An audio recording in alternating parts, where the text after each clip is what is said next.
सुमित्रानंदन पंत का जन्म 20 मई सन 1900 को अल्मोड़ा जनपद के कौसानी नामक गांव में हुआ।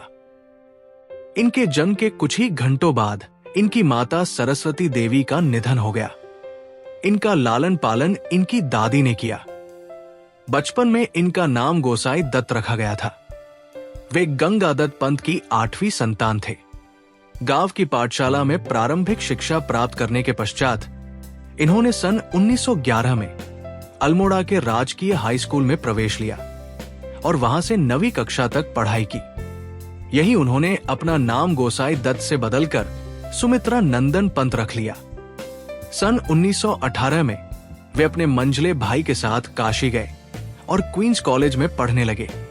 सन 1920 में हाई स्कूल परीक्षा उत्तीर्ण कर वे म्योर कॉलेज में पढ़ने के लिए इलाहाबाद चले गए। लेकिन कुछ ही दिनों में महात्मा गांधी के असहयोग आंदोलन के आह्वान पर पंत जी ने कॉलेज से अपना नाम कटवा लिया। वे घर पर ही हिंदी, संस्कृत, बंगला और अंग्रेजी भाषा साहित्य का अध्ययन करने लगे। विद्यार्थी जीवन से ही इनकी रुचि कविता के क्षेत्र में रही। वे एक प्रकृति प्रेमी भी थे। इलाहाबाद में ही इनकी काव्य चेतना का विकास हुआ।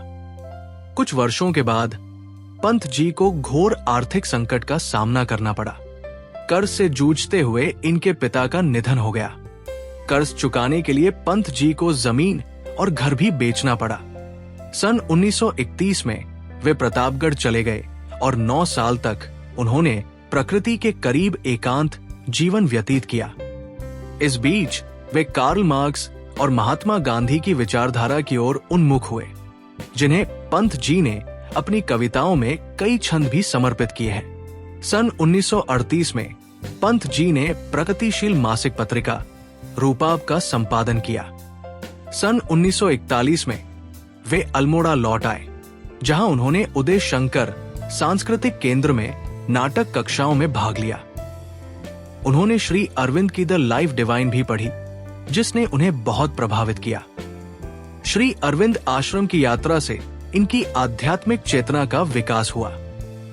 सन 1946 में वो देश के अन्य प्रमुख लेखकों के बीच अपनी भूमिका को फिर से शुरू करने के लिए इलाहाबाद लौट आए। सन 1950 से 1957 तक वे आकाशवाणी में परामर्शदाता रहे। सन 1961 में इन्हें भारत सरकार की ओर से पद्म भूषण की उपाधि से सम्मानित किया गया। उसी वर्ष अपनी रचना, कला और बूढ़ा चांद पर इन्हें साहित्य अकादमी का पुरस्कार भी मिला। सन 1964 में इनके विशाल महाकाव्य लोकायतन का प्रकाशन हुआ। कालांतर में इनके अनेक काव्य संग्रह प्रकाशित हुए। इनके काव्य संकलन चिदंबरा पर सन 1969 में इन्हें ज्ञानपीठ पुरस्कार से सम्मानित किया गया। 28 दिसंबर सन 1977 को इलाहाबाद में इनका निधन हो गया। कौसानी स्थित उनके बचपन का घर आज संग्रहालय में बदल दिया गया है। ये संग्रहालय उनके दैनिक उपयोग के लेख, उनकी कविताओं, पत्रों, उनके पुरस्कारों, पुस्तकों, कहानियों आदि के ड्राफ्ट प्रदर्शित करता है। सुमित्रानंदन पंत हिंदी साहित्य में छायावादी युग के प्रमुख स्तंभों में से एक है। इन्होंने शुद्ध खड़ी बोली में काव्य रचना की है। शब्द की शक्ति को परखने की पंत जी में अद्भुत क्षमता थी। पंत जी का शब्द चयन ऐसा अनूठा है कि वे जिस विषय का वर्णन करते हैं उसका सजीव चित्र उपस्थित हो जाता है। बांग्ला तथा अंग्रेजी भाषा से प्रभावित होने के कारण इन्होंने गीतात्मक शैली अपनाई। सरलता, मधुरता, चित्रात्मकता, कोमलता और संगीतात्मकता इनकी शैली की प्रमुख विशेषताएं हैं।